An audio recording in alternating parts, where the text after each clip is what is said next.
Tá nadando? Aprendendo a nadar com tupi, pai.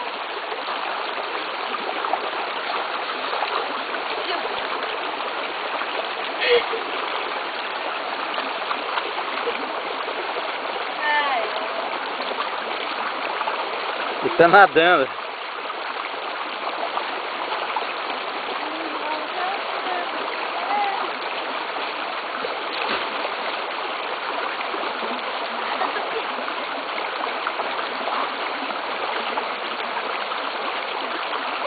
Ele tá nem aí, velho. Vai com ele. Ele não quer, não. Eu não sei se ele quer molhar, não, é? Vai com ele. Solta pra ver. Ah, achou fora. Vem cá, tupi. Nada. Ih, agora espirrar água na gente tudo.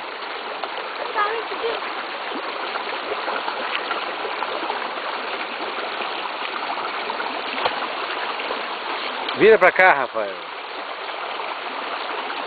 Aprendendo a nadar com tupi.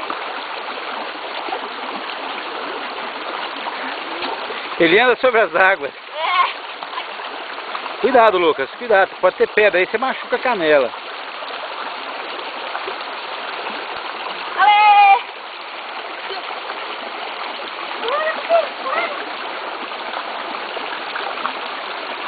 Aí, ele ficou quieta. Vem cá, tupi, vem. Vem, tupi, vem. Vem cá, vem, tupi. Vem, tupi.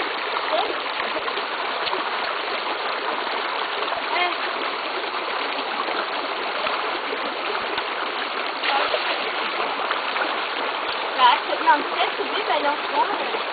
Dá mais um, Vai dar vídeo cacetada se ele for subir aí.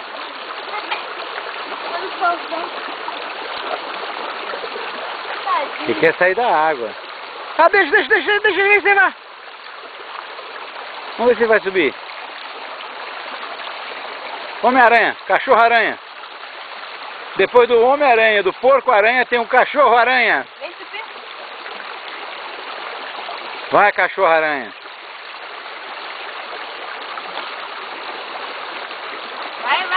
Vai.